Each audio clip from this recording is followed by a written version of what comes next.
우리는 지난주일 말씀을 통해 고린도라는 이 도시의 문화 속에서, 이 유혹 속에서 순응함으로 작용하거나 반대로 반작용하는 고린도 교회의 모습을 살펴보았습니다. 음란한 이 고린도 도시의 문화 속에서 심각한 음행을 전혀 심각한 것으로 보지 못하고 도리어 그보다도 더한 이방인들 중에서도 없는 그 음행을 행하며 완벽하게 순응했던 그 모습과 반대로 금욕주의라는 극단적인 반작용의 모습이 있었음을 우리는 살펴보았습니다. 하지만 사도 바울은 이 같은 결혼과 성의 문제가 자기 중심성에 의한 순응 또는 거부가 아니라 하나님의 말씀, 특별히 각 사람을 향한 하나님의 부르심에 대한 순종의 반응이어야 한다라고 가르쳤습니다. 지난주일 말씀이 결혼과 성에 대한 그리스도 중심적인 반응을 우리에게 말씀하고 있다면, 오늘 본문 말씀은 우리에게 주어진 물질을 포함한 우리의 모든 소유에 대해 우리가 어떻게 반응해야 되는지 우리에게 말씀하고 있습니다. 오늘 본문 후반부에 위치한 10절 말씀을 보면 초대교회 안에 돈을 사랑하는 세상의 유혹에 순응하고 있는 자들이 있었음을 우리는 유추할 수 있습니다. 경건까지도, 하나님께 나아가는 경건까지도 이익의 방도로 삼을 만큼, 이용할 만큼 돈을 사랑하고 탐내는 자들이 있었습니다. 돈을 사랑하는 이들은 어쩌면 스스로는 나는 돈을 사랑하지 않아 라고 생각했을 것입니다. 돈이 없으면 나와 내 집, 내 가족이 지낼 수 있는 집도 마련할 수 없고, 먹고 살 수도 없고, 입고 살 수도 없어. 내가 돈을 벌지 못하면 이 고린도 교회에 헌금도 하지 못할 것이고, 그러면 교회 재정도 힘들어지는 것 아니야? 내가 돈을 쫓는 데는 다 이유가 있어. 이렇게 생각했을 것입니다. 어쩌면 우리는 우리의 물질적 수준, 우리가 이루고자 하는 이 물질적 수준을 미디어나 예능 프로그램을 통해 보게 되는 연예인이나 재벌들을 보면서 그 정도는 벌어야 안정적으로 살 수 있어, 그 정도까지 벌 때까지 물질을 추구하는 것은, 돈을 사랑하는 것은 아니야 라고 생각할지도 모르겠습니다. 자꾸만 비현실적인 대상과 비교로 하며 돈을 사랑하는 자신에 대한 자기 연민이 있는 것이죠. 자기 연민이 나는 기본적인 삶을 영위하기 위해 돈을 버는 것이지 돈을 사랑하는 것은 아니다 라고 말하며 이미 돈을 사랑하고 있는 우리 자신을 합리화시키고 있을지도 모르겠습니다. 우리가 돈을 추구하는지 돈을 사랑하는지 우리가 어떻게 할 수 있을까요? 사도 바울은 오늘 말씀 가운데 그 기준이 믿음이다 라고 말하고 있습니다. 여기서 말하는 믿음이라고 하는 것은 단순한 우리의 신앙 고백을 말하는 것이 아니라 믿음에 합당한 삶, 더 구체적으로 헌금 생활을 포함하여 재정 사용을 이야기하는 것일 수도 있고요, 예배와 교회를 세우는 데 헌신하는 우리의 정도, 하나님께 내어드리는 그 모든 시간들을 포함한 그 믿음을 이야기할 것입니다. 쉽게 말해서 마땅히 하나님께 내어드려야 할 시간까지도 축소시켜가며 돈을 추구하고 있다면, 어쩌면 우리는 타인과 비교하며 자신의 재정 상태를 연민하며 나도 모르는 사이에 돈을 사랑하며 쫓고 있는 것일 수도 있는 것이죠. 두 번째로, 돈을 사랑하는 문화에 대한 반작용에는 어떤 것들이 있을까요? 돈을 추구하는 것 자체가 악하다고 생각하는 것이겠죠. 오늘 말씀의 10절 말씀을 자세히 보면 돈을 사랑함이 일만하게 뿌리가 된다라고 말씀하고 있습니다. 돈 자체가 일만하게 뿌리가 아니라는 것이죠. 물질 자체는 선하게 쓰면 우리에게 선한 것이 되는 것이죠. 이 같은 반작용은 또 이렇게 나타날 수 있습니다. 돈을 자신은 사랑하지 않으면서 돈을 사랑하는 자들을 정죄하고 비난하는 것, 그리고 반대로 나는 돈은 전혀 없어도 돼, 하나님만 있으면 돼 라고 생각하는 모습이 있을 수도 있는 것이죠. 예를 들어 볼까요? 목회자들을 향해서 목회자가 청빈해야지, 더 구체적으로 목회자가 중고차를 타고 다녀야지 신차를 타고 다니네, 이제 괄호치고 외제차를 타고 다니며 이야기를 할 수 있죠. 목회자가 전세나 월세에 살아야지 자가가 있네, 덕이 안 된다라고 말을 할 수도 있는 것이죠. 이렇게 판단하고 정죄한다면 우리가 돈을 사랑하지 않는다고 할지라도 그 반작용 가운데 우리가 있는 것이죠. 그런데 사실 이 같은 반작용은, 돈을 사랑함에 대한 반작용은 우리에게는 거의 없는 것 같습니다. 우리 대부분은 자본주의 사회와 문화 속에서 모두 은연중에 돈을 사랑하고 있고 점점 더 사랑해져 가고 있는 것 같습니다. 이런 우리의 삶과 문화 속에서 하나님의 말씀은 작용과 반작용이 아닌 제3의 길을 우리에게 언제나 제시합니다. 복음만이 우리 안에 작용되길 원하시는 것이죠. 오늘 7절과 8절 말씀에서는 이렇게 말씀하십니다. 우리가 세상에 아무것도 가지고 온 것이 없음에 또한 아무것도 가지고 가지 못하리니 우리가 먹을 것과 입을 것이 있은즉 족한 줄로 알 것이니라. 아멘. 자신의 재정 상태를 타인과 비교하며 연민하며 돈을 끝없이 추구하게 되는 우리의 기준은 무엇입니까? 가장 잘 사는 사람들, 아니면 나보다 조금 더 잘 살고 있는 사람, 내가 조금만 더 노력하면 다다를 수 있는 현실 가능성이 있는 그 누군가가 우리의 기준이죠. 하지만 하나님은 돈을 추구하는 기준을 이 말씀에서는 먹을 것이 있는가, 입을 것이 있는가, 아주 기초적인 것에 두고 계십니다. 먹을 것과 입을 것이 있은즉 족한 줄로 여기라. 우리들 중에 이것들로 족한 사람들이 얼마나 있을까요?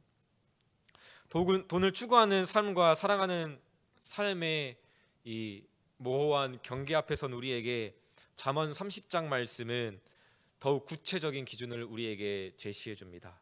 우리 함께 잠언 30장 말씀 함께 찾아서 함께 읽어보기로 합니다.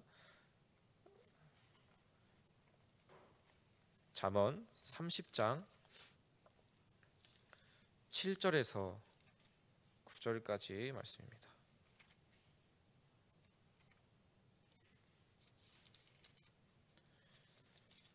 구약성경 944페이지에 있습니다.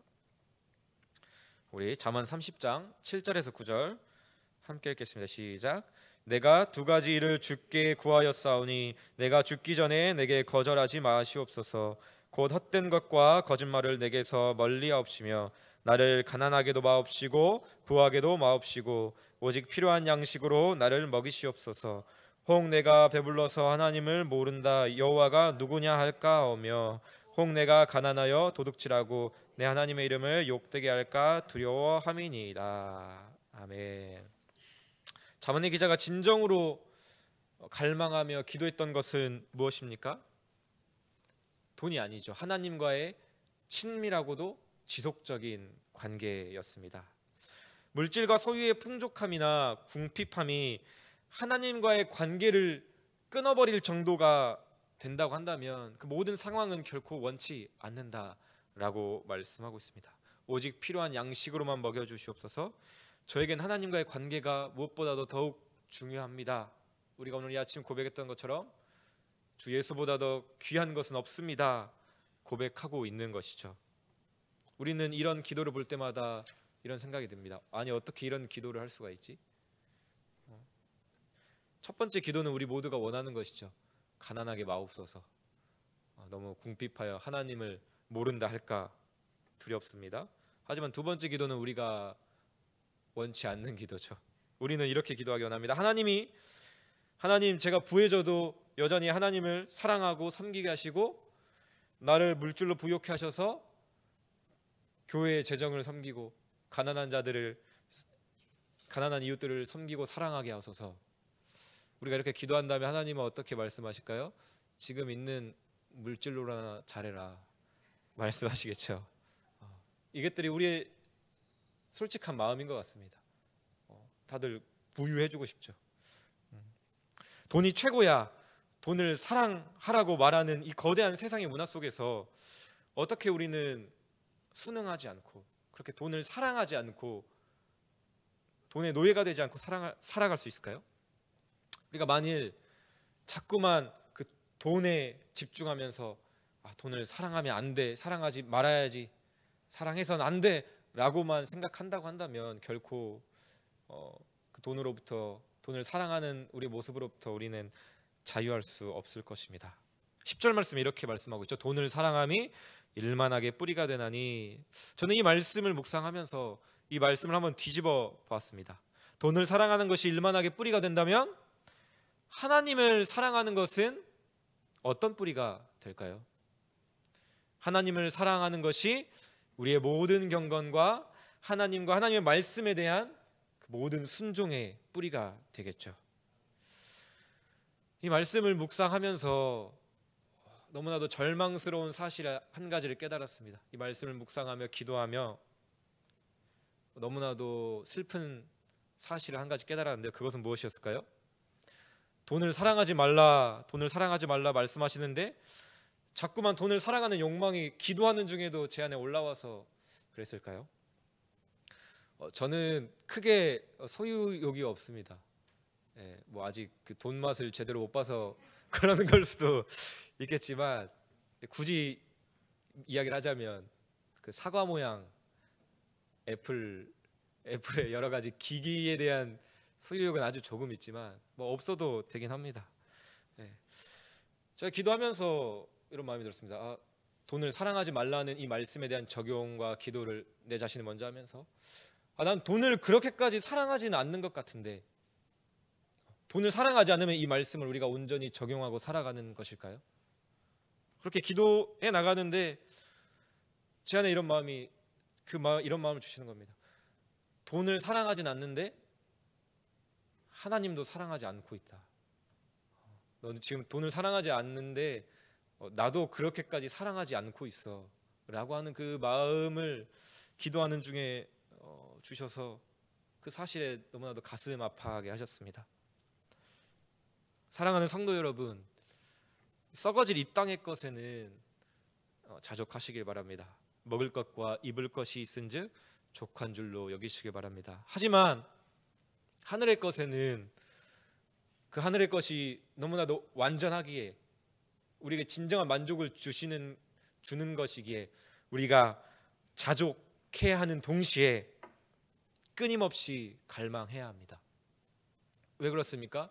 그네는 온전하지만 그 온전한 은혜를 우리가 받을 때마다 그 온전한 은혜로 말미암아 우리의 연약함과 부족함과 죄악과 사랑 없음이 더욱더 드러나기 때문에 그 파여진 우리의 그 연약함 속에 끊임없이 하나님의 은혜가 필요하기 때문이죠.